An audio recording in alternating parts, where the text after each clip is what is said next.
News ಸಂಗಮಕ್ಕೆ ಸ್ವಾಗತ. ಮೊದಲಿಗೆ headlines.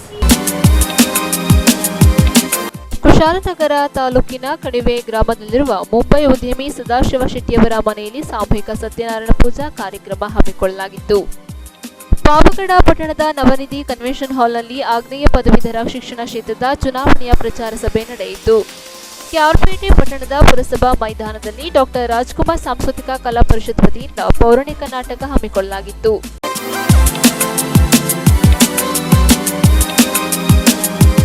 Kushalnagar ತಾಲೂಕಿನ ಕಣಿವೆ ಗ್ರಾಮದಲ್ಲಿರುವ ಮುಂಬೈ ಉದ್ಯಮಿ ಸದಾಶಿವ ಶೆಟ್ಟಿ ಅವರ ಮನೆಯಲ್ಲಿ ಸಾಮೂಹಿಕ ಸತ್ಯನಾರಾಯಣ ಪೂಜಾ ಕಾರ್ಯಕ್ರಮ ಹಮ್ಮಿಕೊಳ್ಳಲಾಗಿತ್ತು.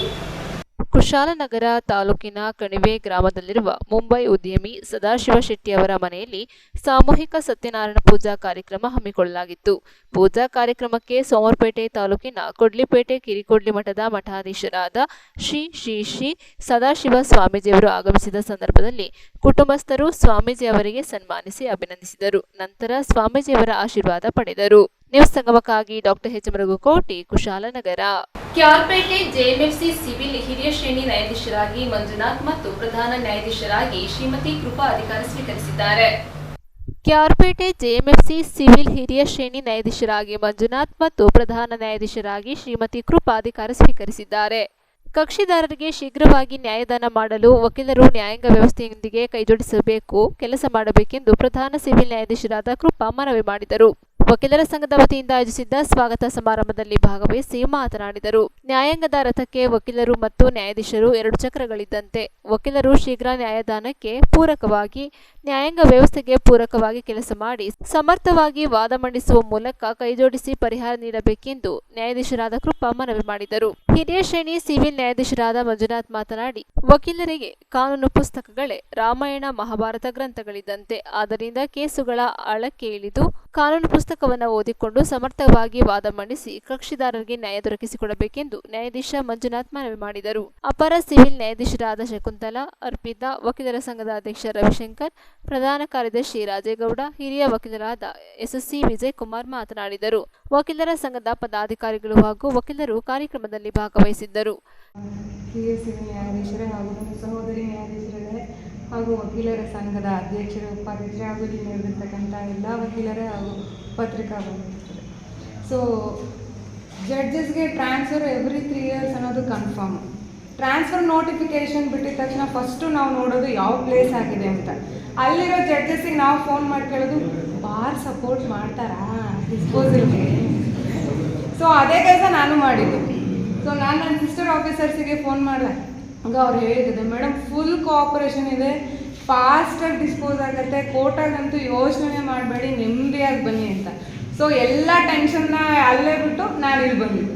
ಸೊ ನೀವೇನು ಮಾಡ್ತೀರಾ? ನೋಟಿಫಿಕೇಶನ್ ಬಂದಿದ ತಕ್ಷಣ, ಓ ಈ ಮೇಡಮ್ಮ ಎಲ್ಲಿಂದ ಬಂದಿದ್ದು, ಎಲ್ಲೆಲ್ಲಿ ಕೆಲಸ ಮಾಡಿದ್ರು, ಗೂಗಲ್ಗಿನ್ನ ಜಾಸ್ತಿ ನನ್ನ ಬಗ್ಗೆ ನೀವು ರಿಸರ್ಚ್ ಮಾಡಿಬಿಟ್ಟಿದ್ದೀರ. ಆದರೂ ನನ್ನ ಬಗ್ಗೆ ನಾನು ಹೇಳ್ಕೊಳ್ಳಿಕ್ಕೆ ಇಷ್ಟಪಡ್ತೀನಿ. ನನ್ನ ಹೆಸರು ಕೃಪಾ ಅಂತ. ನಾನು ಫಸ್ಟ್ ಪೋಸ್ಟಿಂಗ್ ಆಗಿದ್ದು ಕೋಲಾರಲ್ಲಿ, 5 years ಕೋಲಾರ ಸರ್ವೀಸು, ಅಲ್ಲಿಂದ 3 years Shivamogga. So 2016 batch. So ನಿಮ್ಮ ಗೂಗಲ್ಗಿನ್ನ ನನಗೊಂಚೂರು extra and another aspect is, ಈ ಜಸ್ಟಿಸ್ ಡೆಲಿವರಿ ಸಿಸ್ಟಮ್ ಅನ್ನೋದೊಂದು ರಥ ಆದರೆ ಬಾರ್ ಆ್ಯಂಡ್ ಬೆಂಚ್ 2 ಚಕ್ರ. ಸೊ ಇಬ್ಬರದು ಕೋಆಪ್ರೇಷನ್ ಇದ್ದರೆ ಮಾತ್ರ ಈ ರಥ ಸ್ಮೂತಾಗಿ ನಡ್ಕೊಂಡು ಹೋಗ್ಲಿಕ್ಕೆ ಸಾಧ್ಯ. ಸೊ ಆ ಕೋಆಪ್ರೇಷನ್ ನಿಮ್ಮಿಂದ ಬಯಸ್ತಾ ನೀವು ಕೊಡ್ತೀರಿ ಅಂತ ಆಶಿಸ್ತಾ ನಾನು 2 ಮಾತು. ಮತ್ತು ಮಂಡ್ಯದಲ್ಲಿ 4 ವರ್ಷ ಈಗಾಗಲೇ ಮೊದಲೇ ಕೆಲಸ ಮಾಡಿದ್ದೆ. 2010 14 ಮಂಡ್ಯದಲ್ಲಿದ್ದೆ. ಈಗ 10 ವರ್ಷ ಆದ ನಂತರ ಮತ್ತೆ ನಮ್ಮ ಕೈ ಬಂದಿದ್ದೀನಿ. ನಾನು ಮಂಡ್ಯ, ಬೆಂಗಳೂರು, ತುಮಕೂರು ಇದು ವರ್ಷಕ್ಕೆ ಆಗ್ತದೆ. ಇವತ್ತು ಹೊಸಪೇಟೆ ಒಂದು ಸಲ ಹೋಗಿದ್ದೆ. ಈ ಥರ 15 ವರ್ಷ ಸರ್ವಿಸ್ ಮಾಡಿದ್ದೀನಿ. ಈಗಾಗಲೇ ಸೀನಿಯರ್ ಡಿವಿಷನ್ 6 ವರ್ಷ, ಸೀನಿಯರ್ ಡಿವಿಷನ್ಗೆ 6 ವರ್ಷ ಕೆಲಸ ಮಾಡಿದ್ದೀನಿ. ಅದು ನಮ್ಮ ಪೊಲೀಸ್ ಆಫೀಸರ್ ಕೇಳಿದಾಗ ಬಂದಿದ್ದ ತಕ್ಷಣ ಹೇಳಿದ್ರು, ಒಳ್ಳೆ ಕೋಆಪ್ರೇಷನ್ ಇದೆ, ಒಳ್ಳೆ ಡಿಸ್ಪೋಸಲ್ ಕೊಡ್ತಾರೆ ಅಂತ. ಮತ್ತು ಮಂಡ್ಯದಲ್ಲಿ ಕೆಲವು ವಕೀಲರುಗಳು ಎಲ್ಲ ನಮ್ಮ ಸೀನಿಯರ್ಸ್ ಕಳಿಸಿದಾರಲ್ಲ, ಮತ್ತು ಡಿ ಜೆ ಸಾರ್ಗಳೆಲ್ಲ ಹೇಳಿದರು, ಒಳ್ಳೆ ಡಿಸ್ಪೋಸಲ್ ಕೊಡ್ತಾರೆ, ಸಿವಿಲ್ ಚೆನ್ನಾಗಿದೆ ಅಂತ. ನಾವು ಮೊದಲು ಬೇಸಿಕಲಿ ಸಿವಿಲ್ ಆಫೀಸರ್, ಸಿವಿಲ್ ಜಾಸ್ತಿ ಡಿಸ್ಪೋಸ್ ಮಾಡ್ತೀವಿ. ಇನ್ನೆಲ್ಲ ಮಾಡ್ತೀವಿ, ಮಾಡಲ್ಲ ಅಂತಲ್ಲ, ಮಾಡ್ತೀವಿ, ಬಟ್ ಕಡಿಮೆ ಸಿವಿಲ್ ಡಿಸ್ಪೋಸ್ ಮಾಡ್ತೀವಿ. ಈಗ ನಮ್ಮ ಪೊಲೀಸ್ ಆಫೀಸರ್ಗೆ ಹೆಂಗೆ ಕೋಆಪ್ರೇಷನ್ ಕೊಡೋದು ಅಂದರೆ ಕೋಆಪ್ರೇಷನ್ ಕೊಡಿ ಅಂತ ನಾನು ಕೇಳ್ಕೊಳ್ತಾ 2 ಮಾತನ್ನು ಮುಗಿಸ್ತೀನಿ. ಪ್ರಧಾನ ನ್ಯಾಯಾಧೀಶರಾದ ಕೃಪಾ ಮೇಡಮ್ ಅವರೇ, ಸಹೋದರಿ ನ್ಯಾಯಾಧೀಶ ಶಕುಂತಲಾ ಮೇಡಮ್ ಅವರೇ, ಅಧ್ಯಕ್ಷರೇ, ವಕೀಲರ ಸಂಘದ ಪದಾಧಿಕಾರಿಗಳೇ ಹಾಗೂ ವಕೀಲರೇ, ಎಲ್ಲರಿಗೂ ನಮಸ್ಕಾರಗಳು. ಈ ಒಂಥರ ಹೊಸ ವರ್ಷ ಇದ್ದಂಗೆ ನಮಗೆ ಎಲ್ಲರೂ ಖುಷಿಯಿಂದ ಬಂದಿದ್ದೀವಿ. ಸೊ ಮೇಡಮ್ ಆಗಲೇ ಹೇಳಿದ್ದಾರೆ, ಒಳ್ಳೆ ಒಪಿನಿಯನ್ ಇದೆ. ನಮಗೂ ಕೂಡ ಅದೇ ಒಪಿನಿಯನ್ ಇದೆ. ಸೊ ಹಾಗಾಗಿ ಎಲ್ಲರೂ ನಿಮಗೆ ಗೊತ್ತಿದೆ, ಈಗ ಮಾತಾಡಿದ್ದಾರೆ ಹಾಗೆ ಸರ್ ಕೂಡ ಮೇಡಮ್, ತುಂಬ ನಾಲೆಜಬಲ್ ಪರ್ಸನ್ಸ್ ಇದ್ದಾರೆ. ಸೊ ಜೂನಿಯರ್ಸ್ ಯಾರಿದ್ದೀರಾ ದಯವಿಟ್ಟು ಪ್ರಿಪೇರ್ ಆಗಿ ಬನ್ನಿ, ಏನೇ ಇದ್ದರೂ ಅವರು ಗೈಡ್ ಮಾಡ್ತಾರೆ ಅಂತ ಒಪಿನಿಯನ್ ಇದೆ ನನಗೆ. ಸೊ ಹಾಗಾಗಿ ಚೆನ್ನಾಗಿ ಅವಕಾಶನ ಸದುಪಯೋಗ ಪಡ್ಕೊಳ್ಳಿ ಅಂತ ಹೇಳ್ತೀನಿ. 3 ವರ್ಷ ಇದೆ. ಸೊ ಹಾಗಾಗಿ ಯಾರು ಕೂಡ ಲಾಸ್ ಮಾಡ್ಕೋಬೇಡಿ, ಇದೊಂದು ಏನಂತಾರೆ ಅಡ್ವಾಂಟೇಜ್ ತೊಗೊಳ್ಳಿ, ಲರ್ನಿಂಗ್ ಎಕ್ಸ್ಪೀರಿಯನ್ಸ್ ಅಂತ ಅಂದ್ಕೊಂಡು ದಯವಿಟ್ಟು ಎಲ್ಲರೂ ಕಲ್ತ್ಕೊಂಡು ಬನ್ನಿ. ಅವ್ರ ಮೇಲೆ ಸಬ್ಮಿಷನ್ಸ್ ಮಾಡಿ, ಏನೇ ತಪ್ಪಿದ್ರು ಯಾರೇ ಆಗಲಿ ಜಡ್ಜಸ್ ಕರೆಕ್ಷನ್ ಮಾಡೇ ಮಾಡ್ತಾರೆ. ಸೊ ಹಾಗಾಗಿ ಒಳ್ಳೆ ಒಪಿನಿಯನ್ ಇದೆ, ಅದು ಇನ್ನೂ ಚೆನ್ನಾಗಿ ಮಾಡಿಕೊಂಡು ಇನ್ನು ಮುಂದಿನ ವರ್ಷಗಳಲ್ಲಿ ಇನ್ನೂ ಒಳ್ಳೆ ಹೆಸರನ್ನು ತಗೊಳ್ಳಿ ಅಂತ ಹೇಳ್ತಾ ನಾನು ಮಾತನಾಡ್ಬೋದು. ನ್ಯೂಸ್ ಸಂಗಮಕ್ಕಾಗಿ doctor KR Neelakanta, KR Pete. Siddapura ಸಮೀಪದ ಮೂರ್ನಾಡು ಪ್ರೌಢಶಾಲಾ ಮೈದಾನದಲ್ಲಿ ಜರುಗಿದ ಪ್ರಥಮ ವರ್ಷದ ನಾಯ್ಡುಸ್ ಕ್ರಿಕೆಟ್ ಚಾಂಪಿಯನ್ ಆಗಿ ಬೈಲಿಕೊಪ್ಪದ ಆರ್ಸಿಬಿ ತಂಡ ಹೊರಹೊಮ್ಮಿದೆ. ಮೂರ್ನಾಡು ಪ್ರೌಢಶಾಲಾ ಮೈದಾನದಲ್ಲಿ ಜರುಗಿದ ಪ್ರಥಮ ವರ್ಷದ ನಾಯ್ಡುಸ್ ಕ್ರಿಕೆಟ್ ಚಾಂಪಿಯನ್ ಆಗಿ ಬೈಲುಕೊಪ್ಪೆಯ ಆರ್ಸಿಬಿ ತಂಡ ಹೊರಹೊಮ್ಮಿದೆ. ಫೈನಲ್ ಪಂದ್ಯಾಟದಲ್ಲಿ ಆರ್ಸಿಬಿ ಬೈಲುಕೊಪ್ಪೆ ತಂಡವು 67-0, ವಿರಾಜಪೇಟೆ ಕೊಡಗು ಯುವ ವಾರಿಯರ್ಸ್ 66-5 ತಂಡವನ್ನು ಸೋಲಿಸಿತು. ವಿಜೇತ ತಂಡದ ಪರ ಕ್ರಿಕೆಟ್ ಅಜಯ 48 ಹಾಗೂ ವಿಜಯ್ ಅಜಯ 14 ಅವರ ಸಿಡಿಲ ಬರದ ಬ್ಯಾಟಿಂಗ್ ಮೂಲಕ ಚೊಚ್ಚಲ ನಾಯ್ಡುಸ್ ಕಪ್ ಗೆದ್ದು ಸಂಭ್ರಮಿಸಿದರು. ಇದಕ್ಕೂ ಮುನ್ನ ನಡೆದ ಸೆಮಿಫೈನಲ್ನಲ್ಲಿ ಕೊಡಗು ಯೂತ್ ವಾರಿಯರ್ಸ್ ವಿರಾಜಪೇಟೆ ತಂಡವು 6 ನಿಗದಿತ ಓವರ್ನಲ್ಲಿ ಒಟ್ಟು 74 ರನ್ ಗಳಿಸಿತು. ಗುರಿ ಬೆನ್ನಟ್ಟಿದ ಮೂರ್ನಾಡು ಎಕ್ಸ್ಟ್ರೀಮ್ ಬ್ಲಾಸ್ಟರ್ಸ್ ತಂಡವು ಕೇವಲ 34 ರನ್ ಗಳಿಸಿತು. ಕೇವಲ 34 ರನ್ ಗಳಿಸಿ ಸೋಲನ್ನಪ್ಪಿತು. ದ್ವಿತೀಯ ಸೆಮಿಫೈನಲ್ನಲ್ಲಿ ಆರ್ಸಿಬಿ ಬೈಲುಕೊಪ್ಪೆ 64 ರನ್ಗಳನ್ನು ಪಡೆದು ಪೆರುಂಬಾಡು ಪ್ಯಾಂಥರ್ಸ್ ಅನ್ನ ಸೋಲಿಸಿ ಫೈನಲ್ಗೆ ಪ್ರವೇಶಿಸಿತು. ಪಂದ್ಯದ ವ್ಯಕ್ತಿ ಕಿರಣ್ ಬೈಲುಕೊಪ್ಪ, ಸರಣಿ ಪುರುಷೋತ್ತಮ ವಿಜಯ್ ಬೈಲುಕೊಪ್ಪೆ ಹಾಗೂ ಅತ್ಯುತ್ತಮ ಬೌಲರ್ ಪ್ರಶಸ್ತಿಯನ್ನ ಕೊಡಗು ಯೂತ್ ವಾರಿಯರ್ಸ್ ತಂಡದ ಚೇತನ್ ಗೆದ್ದುಕೊಂಡರು. ತೀರ್ಪುಗಾರರಾಗಿ ವೆಂಕಟೇಶ್, ಪ್ರತಾಪ್ ಲವ್ಲಿ ಹಾಗೂ ಸ್ಕೋರರ್ ಆಗಿ ಮೋಹಿತ್, ಲಿತಿನ್ ದಾಸ್, ವೀಕ್ಷಕ ವಿವರಣೆಗಾರರಾಗಿ ಟಿವಿ ಲೋಕೇಶ್, ಟಿಎನ್ ಮಂಜುನಾಥ್, ನಿರೂಪಣೆಯನ್ನ ನಿರ್ಮಲಾ ವಿಜಯ್ ನೆರವೇರಿಸಿದರು. ನಂತರ ಸಮಾರೋಪ ಸಮಾರಂಭದಲ್ಲಿ ಟಿಪಿ ರಮೇಶ್ ಮಾತನಾಡಿದರು.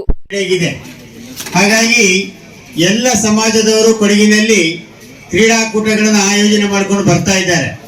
ಅದರ ಹಾಗೇನೆ ಬಲಿಜ ಸಮಾಜದವರು ಕೂಡ ಕೊಡಗು ಜಿಲ್ಲಾ ಸಮಿತಿಯವರು ಈ ಹಿಂದೆ ಅನೇಕ ಕಡೆ ಕ್ರೀಡಾಕೂಟಗಳನ್ನು ಆಯೋಜನೆ ಮಾಡ್ಕೊಂಡು ಬಂದಿದ್ರು. ಕ್ರಮೇಣ ಸ್ವಲ್ಪ ಮಟ್ಟಿಗೆ ಅದು ಕುಂಠಿತ ಆಗಿದೆ. ಬಹುಶಃ ಇವತ್ತು ಮೂರ್ನಾಡು, ವಿರಾಜಪೇಟೆ, ಸಿದ್ದಾಪುರ, ಆಮೇಲೆ ಪೆರುಂಬಾಡಿ, ಆಮೇಲೆ ಬೈಲ್ಕೊಪ್ಪ, ಈ ಭಾಗದ ಎಲ್ಲ ಭಾಗದ ಜನ, ವಿರಾಜಪೇಟೆ, ಸಿದ್ದಾಪುರದವರು ಎಲ್ಲರೂ ಕೂಡ ಸೇರಿಕೊಂಡು ಈ ಕ್ರೀಡಾಕೂಟಕ್ಕೆ ಮತ್ತೊಂದು ಮರುಚಾಲನೆಯನ್ನು ಕೊಟ್ಟಿದ್ದಾರೆ. ಬಹುಶಃ ಬೆಳಗಿನಿಂದ ಸುಮಾರು 7 ತಂಡಗಳು, 77 ಕ್ರೀಡಾಪಟುಗಳು ಎಲ್ಲ ಸೇರಿ ಇವತ್ತು ಆಟವನ್ನು ಆಡಿದ್ದಾರೆ.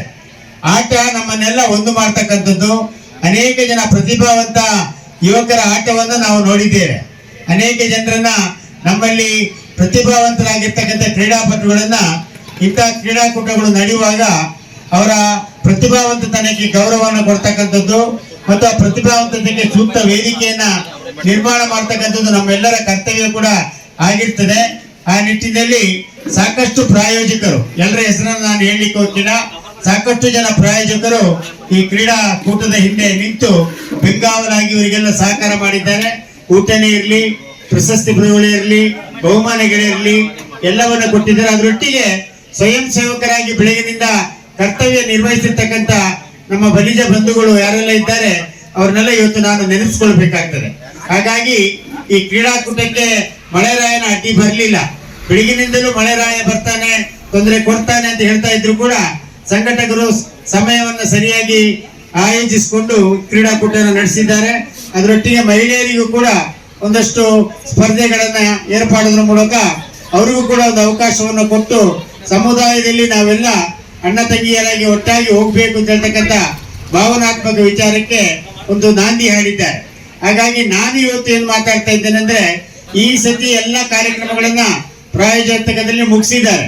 ಮುಂದಿನ ಸಾಲಿನ ಕ್ರೀಡಾಕೂಟವನ್ನ ಇಡೀ ಸಮುದಾಯದವರಿಗೆ ಸರಿಯಾಗಿ ಮಾಹಿತಿಯನ್ನು ಕೊಟ್ಟು ಕೊಡಗಿನ ಉದ್ದಗಲಕದಿಂದ ಎಲ್ಲ ಕ್ರೀಡಾ ತಂಡಗಳು ಈ ಮೈದಾನದಲ್ಲಿ ಬಂದು ಕ್ರೀಡಾಪಟುಗಳಾಗಿ ಅವರ ಆಟದ ಪ್ರದರ್ಶನವನ್ನ, ಹಾಗೆ ಮಹಿಳೆಯರು, ಬಾಲಕಿಯರು ಅವರವರಿಗೆ ಬೇಕಾದಂತಹ ಕ್ರೀಡೆಗಳನ್ನು ಆಯೋಜನೆ ಮಾಡ್ತಕ್ಕಂಥದ್ದನ್ನ ಮುಂದಿನ ದಿನಗಳಲ್ಲಿ ಬಲಿಜ ಸಮಾಜದ ಅಧ್ಯಕ್ಷರು, ನಾಯ್ಡು ಕ್ರೀಡಾಕೂಟದ ಸಂಘಟಕರು, ಹಿರಿಯರು ಎಲ್ಲ ಸೇರಿ ಕಾರ್ಯಕ್ರಮವನ್ನು ಮಾಡಬೇಕಾಗ್ತದೆ. ಅದರಲ್ಲಿ ನಾನು ಕೂಡ ನಿಮ್ಮೊಟ್ಟಿಗೆ ಇದ್ದೇನೆ. ನಾನು ಈಗಲೇ ಘೋಷಣೆ ಮಾಡ್ತೇನೆ, ಮುಂದಿನ ಬಾರಿ ನಡೀತಕ್ಕಂಥ ಕ್ರಿಕೆಟ್ ಪಂದ್ಯಾವಳಿಗೆ ಆ ಪ್ರಥಮ ಬಹುಮಾನವನ್ನ ನಾನೇ ಕೊಡ್ತಾ ಇದ್ದೇನೆ. ಇದು ಮುಂದಿನ ಬಹುಮಾನಕ್ಕೆ ನಾನೇ ಕೊಡ್ತಾ ಇದ್ದೇನೆ. ಹಾಗಾಗಿ ಕೊಡಗಿನ ಉದ್ದಗಲಕ್ಕೆ ಇರ್ತಕ್ಕಂಥ ನಮ್ಮ ಎಲ್ಲ ಕುಲ ಬಾಂಧವರನ್ನ ಈ ಕ್ರೀಡಾಕೂಟದಲ್ಲಿ ಸೇರ್ಪಡೆ ಮಾಡಿ ಒಂದು ದಿನ ನಾವೆಲ್ಲ ಒಗ್ಗಟ್ಟಿನಿಂದ ಈ ಒಂದು ಕ್ರೀಡಾಕೂಟವನ್ನು ನಡೆಸಿ ನಮ್ಮ ಎಲ್ಲ ವಿಚಾರಧಾರೆಗಳನ್ನ ಬದಿಗೆ ಸಲ್ಲಿಸಿ ನಾವೆಲ್ಲರೂ ಒಟ್ಟಿಗೆ ಸೇರಿ ಮೈಗೂಡಿಸ್ಕೊಂಡು ಒಂದು ಭಾವನಾತ್ಮಕ ವಿಚಾರದಲ್ಲಿ ಬೆಳವಣಿಗೆಯನ್ನ ಕಂಡುಕೊಳ್ಬೇಕಾಗ್ತದೆ. ಹಾಗಾಗಿ ಕೈವಾರ ತಾತಯ್ಯ ಗುರುವಿನ ಆಶೀರ್ವಾದ ನಮ್ಮ ಮೇಲೆ ಇರಲಿ ಅಂತ ಹೇಳ್ತಕ್ಕಂಥ ಮಾತನ್ನು ಹೇಳಿ ನನ್ನ ಮಾತನ್ನು ಮುಗಿಸ್ತೇನೆ. ಏಕೆಂತ ಹೇಳಿದ್ರೆ ನಮ್ಮ ಬಲಿಜ ಜನಾಂಗದವರು ಯಾವುದರಲ್ಲೂ ಕಡಿಮೆ ಇಲ್ಲ ಅಂತ ಹೇಳಿ ಈ ಒಂದು ಕ್ರಿಕೆಟ್ನ ಮುಖಾಂತರ ತೋರಿಸ್ಕೊಟ್ಟಿದ್ದಾರೆ. ಯಾಕೆ ಅಂತ ಹೇಳಿದ್ರೆ ಎಲ್ಲರೂ ಸಹ ಕ್ರೀಡೆ ಆಡ್ತಾ ಇರುವಂತ ಸಂದರ್ಭದಲ್ಲಿ ನಮ್ಮ ಬಲಿಜ ಜನಾಂಗದವರು ಯಾಕೆ ಮುಂದೆ ಬರ್ತಾ ಇಲ್ಲ ಅಂತ ಹೇಳಿ ಒಂದು ಸಣ್ಣ ಬೇಜಾರಿತ್ತು. ಆ ಬೇಜಾರನ್ನ ನಿಜವಾಗ್ಲೂ ನಮ್ಮ ಯುವಕರು ತೋರಿಸ್ಕೊಟ್ಟಿದ್ದೀರಾ, ನಿಜವಾಗ್ಲೂ ಧನ್ಯವಾದಗಳು. ಹಾಗೆ ಇನ್ನು ಮುಂದೆಯೂ ಸಹ ಹೇಳ್ದಾಗೆ ನಮ್ಮ ರಮೇಶ್ ಅಣ್ಣನವ್ರು ಹೇಳ್ದಾಗೆ ಹೇಳಿರೋದು 14 ಆಗ್ಲಿ, 14 ಇರೋದು 24 ಆಗ್ಲಿ ಅಂತ ಆಶಿಸ್ತಾ ಇದ್ದೆ. ಹಾಗೆ ನಮ್ಮ ಮಹಿಳೆಯರು ಯಾವುದ್ರಲ್ಲೂ ಕಡಿಮೆ ಇಲ್ಲ ಅಂತ ತೋರಿಸ್ಕೊಟ್ಟಿದ್ದಾರೆ. ಇನ್ನು ಮುಂದೆ ನಡೆಯುವಂತಹ ಕ್ರೀಡೆಗಳಲ್ಲಿ ಪ್ರತಿಯೊಂದು ಕ್ರೀಡೆಯಲ್ಲೂ ಕ್ರಿಕೆಟ್ ಆಗಿರ್ಬೋದು, ಕಬಡ್ಡಿ ಆಗಿರ್ಬೋದು, ಎಲ್ಲದರಲ್ಲೂ ಇವತ್ತು ಮಹಿಳೆಯರು ಸಮಾನವಾಗಿ ಆಡ್ತಾ ಇದ್ದಾರೆ. ಅದೇ ರೀತಿ ನಮ್ಮ ಬಲಿಜ ಜನಾಂಗದ ಮಹಿಳೆಯರು ಸಹ ಮುಂದೆ ಬಂದು ಪ್ರತಿಯೊಂದು ಕ್ರೀಡೆಯಲ್ಲೂ ಪ್ರೋತ್ಸಾಹ ಕೊಟ್ಟು ಆಟ ಆಡ್ಲಿ ಅಂತ ನಾನು ಹೇಳ್ತಾ ಇದ್ದೇನೆ, ಕೇಳ್ಕೊಳ್ತಾ ಇದ್ದೇನೆ. ನಿಮಗೆ ಶಕ್ತಿ ಮತ್ತು ಧೈರ್ಯ ಕೊಡ್ಲಿ ಅಂತ ನಾ ಹೇಳ್ತಾ ಇದ್ದೇನೆ. ಹಾಗೆ ಶ್ರೀನಿವಾಸರವರು ನಿಜವಾಗ್ಲೂ ಬಹಳ ಒಂದು ವಿಚಾರ ಏನಂತ ಹೇಳಿದ್ರೆ, ಎಷ್ಟೇ ಕ್ರೀಡೆಗಳು ಎಷ್ಟೇ ಜನ ಬಂದ್ರು ನಾವು ಹಿಂದೆ ಇಟ್ಟದೆ ಕೆಲಸ ಮಾಡ್ತೇವೆ, ನಾವು ಕ್ರೀಡೆಯನ್ನ ಮಾಡಿ ತೋರಿಸ್ತೇವೆ ಅಂತ ಹೇಳಿದ್ದಾರೆ. ನಿಜವಾಗ್ಲೂ ನಾವು ಅವರಿಗೆ ಸಪೋರ್ಟಿವ್ ಆಗ್ಲಿ, ಆ ಭಗವಂತ ಅವರಿಗೆ ಒಳ್ಳೇದನ್ನ ಮಾಡ್ಲಿ. ನಿಜವಾಗ್ಲೂ ಅವರಿಗೆ ಇನ್ನು ಮುಂದೆ ನಾವು ಪ್ರತಿಯೊಂದಕ್ಕೂ ಸಪೋರ್ಟ್ ಆಗಿ ನಿಲ್ಬೇಕು ಅಂತ ಹೇಳ್ತಾ ಇದ್ದೇವೆ. ಈಗಾಗಲೇ ನಾವು ಶ್ರೀನಿವಾಸ್ ಅವರು ಹೇಳ್ದಾಗೆ ನಿಜವಾಗ್ಲೂ ನಾವು ಈ ಒಂದು ಕ್ರೀಡೆಯನ್ನ ಕಳೆದ ವರ್ಷವೇ ನಾವು ಮಾಡಬೇಕಾಗಿತ್ತು. ಚುನಾವಣೆಯ ಪ್ರಯುಕ್ತ ನಾವು ಹಿಂದೆ ಸರಿದಿದ್ದೇವೆ. ಇನ್ನು ಮುಂದೆ ಈ ವರ್ಷ ಆಗಿರ್ಬೋದು ಅಥವಾ ಮುಂದಿನ ವರ್ಷ ಆಗಿರ್ಬೋದು ನಾವು ಕ್ರೀಡೆಯನ್ನ ನಾವು ಮಾಡ್ತೇವೆ ಅಂತ ನಿಮ್ಮೆಲ್ಲರಿಗೂ ಸಹ ನಾವು ಹೇಳ್ತಾ ಇದ್ದೇವೆ. ಹಾಗೆ ಈ ಒಂದು ಸಂದರ್ಭದಲ್ಲಿ ನಾವು ಒಂದು ಸಣ್ಣದಾದಂತಹ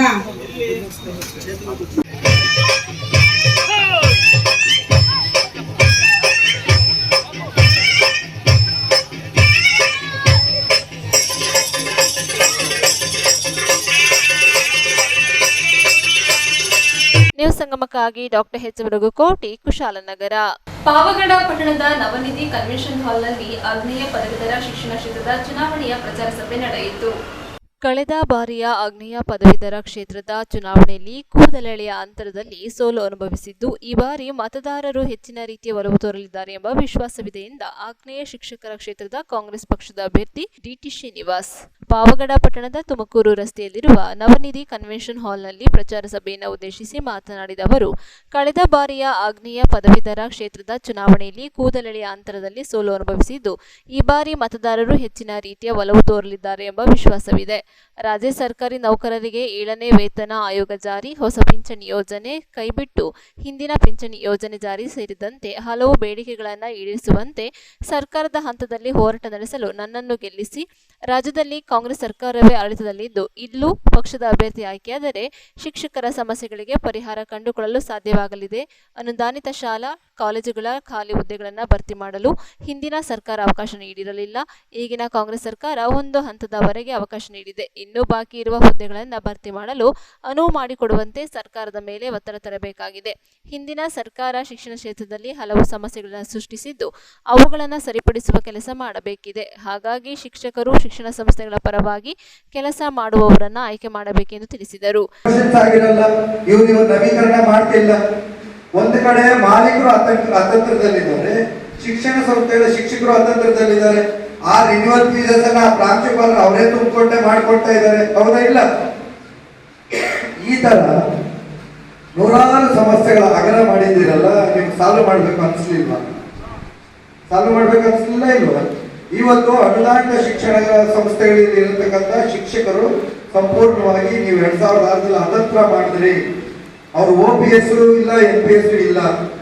ಹಂಗಾದ್ರೆ ಅವ್ರು ಕೊಡ್ತಾ ಇರೋ ಪ್ರಾಡಕ್ಟ್ ಏನಾದ್ರು ಡಿಫೆಕ್ಟಿವ್ ಪ್ರಾಡಕ್ಟ್ ಇದೆಯಾ? ಇಲ್ವಲ್ಲ. ಯಾಕಂದ್ರೆ ಯಾವುದೇ ಶಿಕ್ಷಕರು ಒಂದೇ ಉಳಿದಿರೋದು. ಡಾಕ್ಟರ್ ಪ್ರಾಣಮೂಲ್ ಪೀಚಿನಪ್ಪ ದೇವಡ ಕಾದು ನಿಮ್ದು ಒಂದೇ ಉಳ್ಕೊಂಡಿರೋದು. ಯಾಕೆ ಅಂತ ಹೇಳ್ತೀನಿ, ಕ್ಲಾಸ್ ರೂಮಲ್ಲಿ 40 ಜನ ಟೀಚರ್ ಇರ್ತಾರೆ. ನಾನು ಹೇಳ್ತೀನಿ ತರಲೆ, ನಾನು DT ಶ್ರೀನಿವಾಸ್ ತರಲೆ.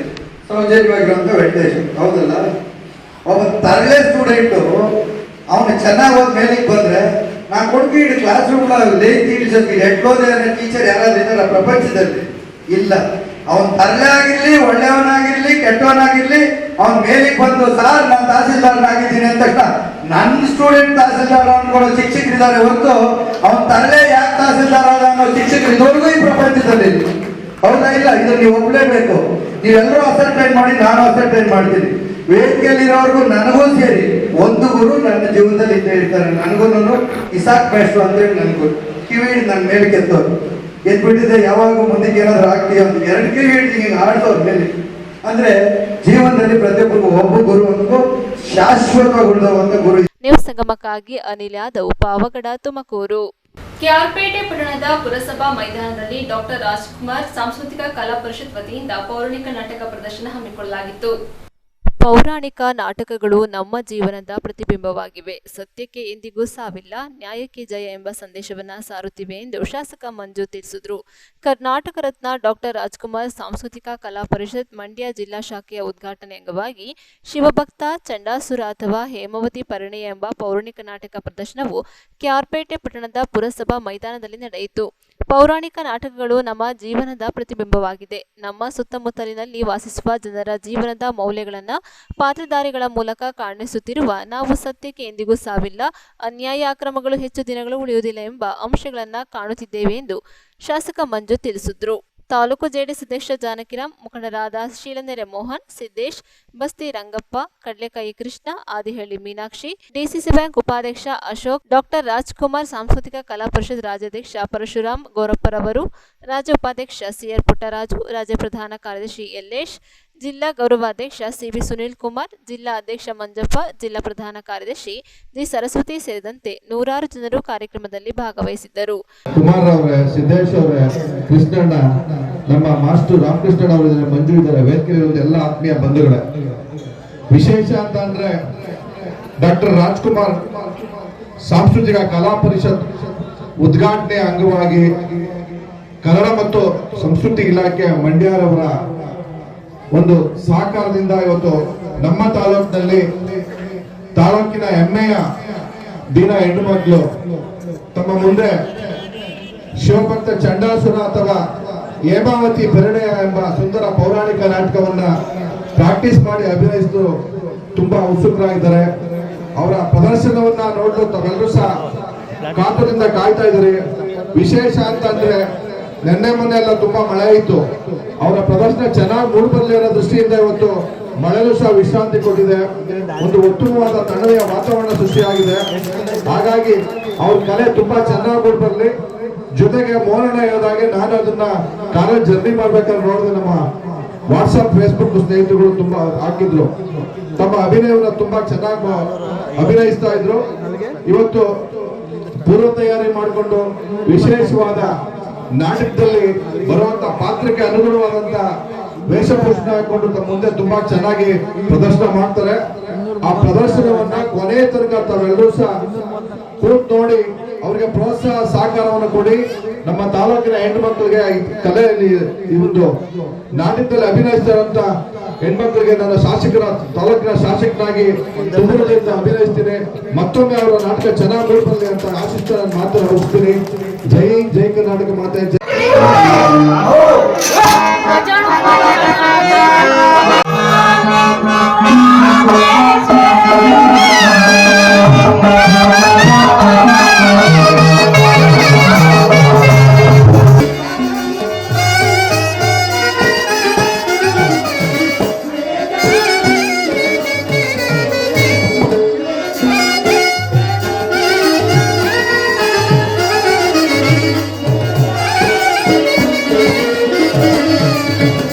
ನ್ಯೂಸ್ ಸಂಗಮಕ್ಕಾಗಿ ಡಾಕ್ಟರ್ ಕೆಆರ್ ನೀಲಕಂಠ, ಕೆಆರ್ಪೇಟೆ.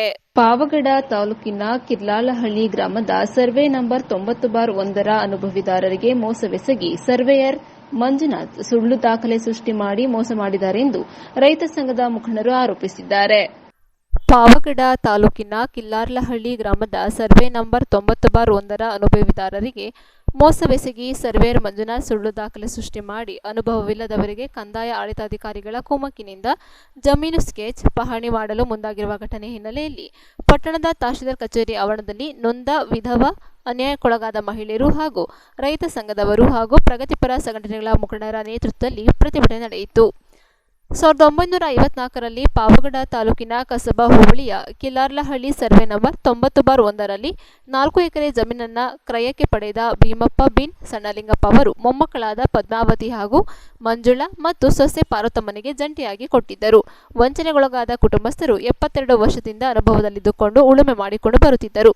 ಮೇ 13ರಂದು ತಾತ್ಕಾಲ್ ಪೋಡಿ ಮಾಡಿಸಲು ಸರ್ವೆ ಇಲಾಖೆಗೆ ಹೋದಾಗ ಈಗಾಗಲೇ ಅನುಭವದಲ್ಲಿ ಇಲ್ಲದ ರಂಗಧಾಮಪ್ಪ ಎಂಬ ಹೆಸರಿನವರು ತಾತ್ಕಾಲ ಪೋಡಿ ಅರ್ಜಿ ಸಲ್ಲಿಸಿ ಸ್ಕೆಚ್ ಮಾಡಿಸಿಕೊಂಡು ಪಹಣಿ ಭೂಮಿ ತಂತ್ರಾಂಶದ ಹಂತಕ್ಕೆ ತಲುಪಿದ್ದಾರೆ. ಇದರ ಸರ್ವೆ ಮಾಡಿಕೊಡಿರುವ ಜವಾಬ್ದಾರಿ ಹೊತ್ತಿದ್ದ ಭೂಮಾಪಕ ಮಂಜುನಾಥ್ ಎಸ್ಜೆ ಕಾನೂನಿನ ನಿಯಮದ ಪ್ರಕಾರ ಅರ್ಜಿದಾರನ ವಿವರಗಳನ್ನು ಪರಿಶೀಲಿಸಿ ಸರ್ವೆ ಕಾರ್ಯ ಮಾಡುವ ಮುನ್ನ ಅನುಭವದಲ್ಲಿರುವವರಿಗೆ ನೋಟಿಸ್ ಜಾರಿ ಮಾಡಬೇಕಾಗಿತ್ತು.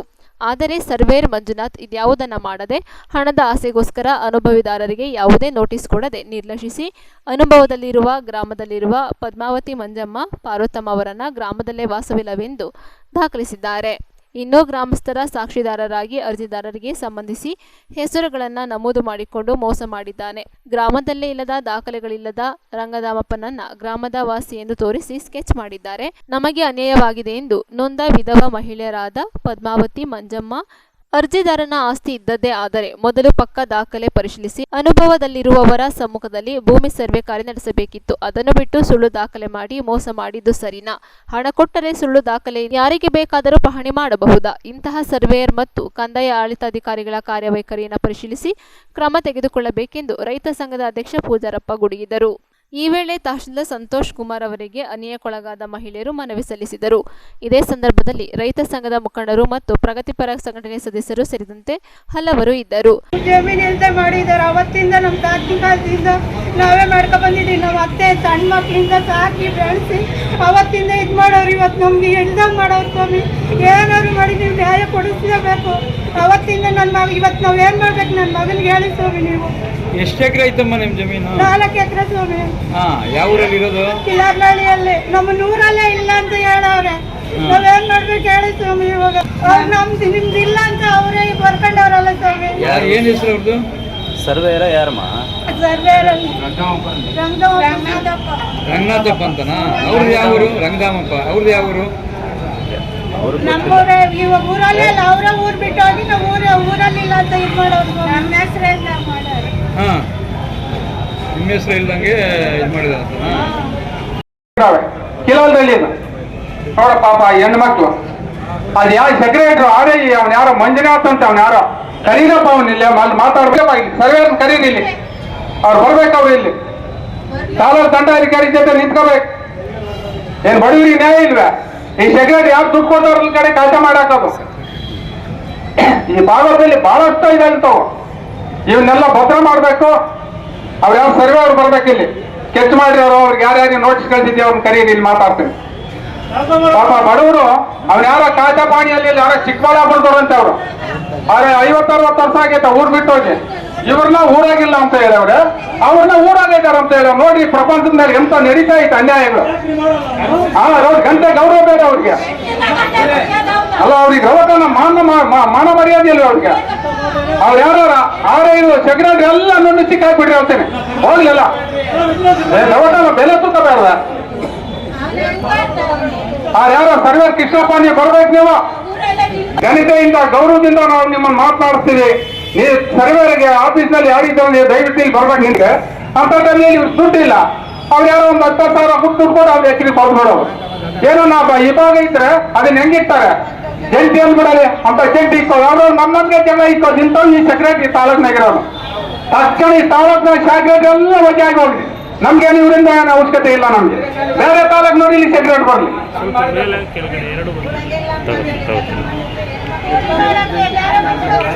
ಈಗ ನಮ್ಮ ರೈತ ಸಂಘದಿಂದ ಮಾತನಾಡೋರು ಯಾರೋ ಎದ್ದು ಹೆಣ್ಮಗಳು ಒಂದೆರಡು ಮಾತಾಡ್ಬೇಕು. ನೀಟಾಗಿ ಮಾತಾಡ್ಬೇಕಮ್ಮ. ಸರ್ಕಾರ ನೋಡ್ತೈತೆ, ಮಾಧ್ಯಮದವರು ಇದ್ದಾರೆ. ನ್ಯಾಯಕ್ಕೋಸ್ಕರ ನಾನು ಕೇಳ್ತಾ ಇದ್ದೀನಿ. ನನಗೆ ಅನ್ಯಾಯ ಆಗೈತೆ. ಸರ್ವೆ ಒಂದೊಂದಾಗಿ ಮಾಡ್ತಾ ಹೋದ್ರೆ ಮುಗಿಯಲ್ಲ ಅದು. ಆಯ್ತಾ. ಅಲ್ಲಿ ನಾನು ಕೂತಿರ್ತೀನಿ, ಅಲ್ಲಿಗೆ ಬನ್ನಿ, ನಾನು ಅಟೆಂಡ್ ಮಾಡ್ತೀನಿ ಅದನ್ನ ನಾನು, ಆಯ್ತಾ. ಅದಾದ್ಮೇಲೆ ಇನ್ನ ನಿಮ್ದು ಬಗರುಕುಂಬ್ ಹೇಳ್ತಾ ಇದ್ರಿ, ಬಗರುಕುಂಬಗಳಿಗೆ ನೀತಿ ಸಂಹಿತೆ ಇದೆ. ಸೊ ಅವುಗಳನ್ನು ಮುಗಿದ ಮೇಲೆ ಒಂದೊಂದೇ ಅರ್ಜಿಗಳನ್ನ ನಾವು ವಿಲೇವಾರಿಯನ್ನ ಮಾಡಲಾಗ್ತದೆ ಅದನ್ನ. ಅದಾದ್ಮೇಲೆ ನೀವು ಹೇಳ್ದಂಗೆ ಸ್ಮಶಾನಗಳು ಎಲ್ಲಾ ಗ್ರಾಮಗಳಲ್ಲಿಯೂ ಕೂಡ ಸ್ಮಶಾನವನ್ನ ಈಗಾಗಲೇ ಕಾಯ್ದಿರಿಸಲಾಗಿದೆ. ಅವುಗಳು ಒತ್ತುವರಿಯಾಗಿದ್ದಲ್ಲಿ ಮುಲಾಜಿಲ್ಲದಲ್ಲೇ ಅವರುಗಳಿಗೆ ನಾವು ಪಂಚಾಯತಿಗಳ ಕಡೆ JCB ಓಡಿಸಿ ತೆರವನ್ನ ಮಾಡ್ತೀವಿ, ಆಯ್ತಾ. ಅದಾದ್ಮೇಲೆ ಇನ್ನ ನಿಮ್ದು ಯಾವುದು ಅರಣ್ಯ, ಕೇಳಿ ಇಲ್ಲ ಒಂದು ನಿಮಿಷ. ಇಲ್ಲಿ ನೀವಾಗ್ಲೂ ಇನ್ನೊಂದು ಹೇಳ್ತೀರಿ ಗೋಮಾಳ ಅಂತೇಳಿ. ನಮೂನೆ 57ಕ್ಕೆ ಸಂಬಂಧಪಟ್ಟಂತೆ ಗೋಮಾಳವನ್ನ ಮಂಜೂರಾತಿ ಮಾಡೋದಕ್ಕೆ ಅವಕಾಶಗಳಿಲ್ಲ, ಆಯ್ತಾ. ಸೊ ಹಾಗಾಗಿ ಗೋಮಾಳವನ್ನ ಮಂಜೂರಾತಿಯನ್ನ ಮಾಡೋದಿಲ್ಲ, ಹಾಗಾಗಿ ಅದನ್ನ ಬಿಟ್ಕೊಡ್ಬೇಕಾಗತ್ತೆ ಅದನ್ನ. ಓಕೆ. ಅದಾದ್ಮೇಲೆ ಇನ್ನ ಅರಣ್ಯ ಅಂತ ಹೇಳಿದ್ರೆ ಇನ್ನು ಏನಾಗಿರ್ತದೆ, ಅವರಿಗೆ ನೋಟಿಫಿಕೇಶನ್ ಆಗಿರ್ತದೆ. ಆ ನೋಟಿಫಿಕೇಶನ್ ಆಗಿರೋದು MR ಆಗಿರೋದಿಲ್ಲ. ಅಂದ್ರೆ ಕೈಬರತ್ ಪಾಂಡಿನಲ್ಲಿ ಗೋಮಾಳ ಅಂತಲೇ ಇರ್ತದೆ. ಅವರು ಬ್ರಿಟಿಷ್ ಕಾಲದಲ್ಲೇ ನೋಟಿಫಿಕೇಶನ್ಗಳು ಕೂಡ ಮಾಡ್ಕೊಂಡಿರ್ತಾರೆ. ಅವುಗಳನ್ನ ಈಗೀಗ MR ಮಾಡಿಸ್ಕೊಡ್ತಿದ್ದಾರೆ ಅವರು. ಸೊ ಹಂಗಾಗಿ ಅವ್ರು ಅರಣ್ಯದಿಂದ ಇದ್ರೆ ಬಿಡ್ಸ್ಕೊಳಕ್ ಆಗೋದಿಲ್ಲ. ಸೊ ಅದನ್ನ ಅರಣ್ಯದಿದ್ರೆ ಅದನ್ನ ವೆರಿಫೈ ಮಾಡೋಣ. ಅದನ್ನ ಏನಾಗಿರ್ತದೆ ಅಂದ್ರೆ ಕೇಳಿ, 100 ಎಕರೆ ಜಮೀನ್ ಇದ್ರೆ 50 ಎಕರೆ ಅರಣ್ಯ ಇರ್ತದೆ, ಇನ್ನು 50 ಎಕರೆ ಗೋಮಾಳ ಇರ್ತದೆ. ಅದಕ್ಕೆ ಅವ್ರದ್ದು ಎಷ್ಟು ಮ್ಯಾಪ್ ಇದೆ, ನಕ್ಷೆ ಇದೆ ಅವ್ರದ್ದು ನೋಡಿ ಉಳಿದಿದ್ದನ್ನ ನಾವು ಕಮಿಟಿ ಮುಂದೆ ಇಡ್ತೀವಿ ಅದಕ್ಕೆ. ಸೊ ಅವ್ರದ್ದು ಏನಾದ್ರೂ ಕೂಡ ಅವ್ರದ್ದು ಮ್ಯಾಪ್ ಒಳಗಡೆ ಬಂತು ಅಂದ್ರೆ ಅವ್ರು ಬಿಡಲ್ಲ. ಅರಣ್ಯದವ್ರು ಅವ್ರನ್ನ ನಾವು ನಿಮ್ಮ ಅರ್ಜಿಗಳು ಬಾಕಿ ಇದ್ರೆ ನಾವು ಅದನ್ನ ಕಮಿಟಿ ಮುಂದೆ ಇಟ್ಟು ಅದನ್ನ ಡಿಸಿಷನ್ಸ್ ಅನ್ನ ತೆಗೆದುಕೊಳ್ತೀವಿ ನಾವು ಅದನ್ನ, ಆಯ್ತಾ. ನ್ಯೂಸ್ ಸಂಗಮಕ್ಕಾಗಿ ಅನಿಲ್ ಯಾದವ್, ಪಾವಗಡ, ತುಮಕೂರು. ಶಿವಮೊಗ್ಗ ನಗರದಲ್ಲಿ ಕರ್ನಾಟಕ ಜಾನಪದ ಪರಿಷತ್, ಕುವೆಂಪು ವಿಶ್ವವಿದ್ಯಾಲಯ ಕನ್ನಡ ಅಧ್ಯಾಪಕರ ವೇದಿಕೆ ವತಿಯಿಂದ ಜಾನಪದ ದಿಕ್ಕುದೆಸೆ ಕಾರ್ಯಕ್ರಮ ಹಮ್ಮಿಕೊಳ್ಳಲಾಗಿತ್ತು.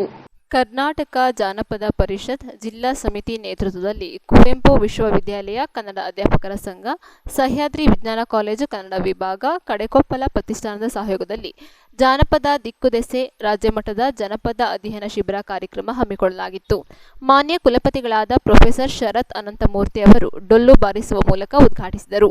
ಹಂಪಿ ವಿಶ್ವವಿದ್ಯಾಲಯದ ವಿಶ್ರಾಂತ ಕುಲಪತಿಗಳಾದ ಪ್ರೊಫೆಸರ್ ಹಿಚಿ ಬೋರಲಿಂಗಯ್ಯ ಅವರು ಆಶಯ ಮಾತುಗಳನ್ನು ಆಡಿದರು. Professor N Rajeshwari, doctor Kumsi Umesh, doctor Muttaiah, doctor Nagarjun, doctor GR Lava, doctor GK Prema, doctor KG Venkatesh, Lakshminarayanarao ಸೇರಿದಂತೆ ಹಲವರು ಭಾಗವಹಿಸಿದ್ದರು. ಕನ್ನಡ ಸಾಹಿತ್ಯ ಪರಿಷತ್ತಿನ ಜಿಲ್ಲಾಧ್ಯಕ್ಷರಾದ ಡಿ ಮಂಜುನಾಥ್ ಅಧ್ಯಕ್ಷತೆ ವಹಿಸಿದರು. ನ್ಯೂಸ್ ಸಂಗಮಕ್ಕಾಗಿ ವಂಶಿಹಾನಿ, ಕುಶಾಲನಗರ. ಕೊನೆಯಲ್ಲಿ ಮತ್ತೊಮ್ಮೆ ಹೆಡ್ಲೈನ್ಸ್. ಕುಶಾಲನಗರ ತಾಲೂಕಿನ ಕಣಿವೆ ಗ್ರಾಮದಲ್ಲಿರುವ ಮುಂಬೈ ಉದ್ಯಮಿ ಸದಾಶಿವ ಶೆಟ್ಟಿಯವರ ಮನೆಯಲ್ಲಿ ಸಾಮೂಹಿಕ ಸತ್ಯನಾರಾಯಣ ಪೂಜಾ ಕಾರ್ಯಕ್ರಮ ಹಮ್ಮಿಕೊಳ್ಳಲಾಗಿತ್ತು. ಪಾವಗಡ ಪಟ್ಟಣದ ನವನಿಧಿ ಕನ್ವೆನ್ಷನ್ ಹಾಲ್ನಲ್ಲಿ ಆಗ್ನೇಯ ಪದವೀಧರ ಶಿಕ್ಷಣ ಕ್ಷೇತ್ರದ ಚುನಾವಣೆಯ ಪ್ರಚಾರ ಸಭೆ ನಡೆಯಿತು. ಕ್ಯಾರ್ಪೇಟೆ ಪಟ್ಟಣದ ಪುರಸಭಾ ಮೈದಾನದಲ್ಲಿ ಡಾಕ್ಟರ್ ರಾಜ್ಕುಮಾರ್ ಸಾಂಸ್ಕೃತಿಕ ಕಲಾ ಪರಿಷತ್ ವತಿಯಿಂದ ಪೌರಾಣಿಕ ನಾಟಕ ಹಮ್ಮಿಕೊಳ್ಳಲಾಗಿತ್ತು.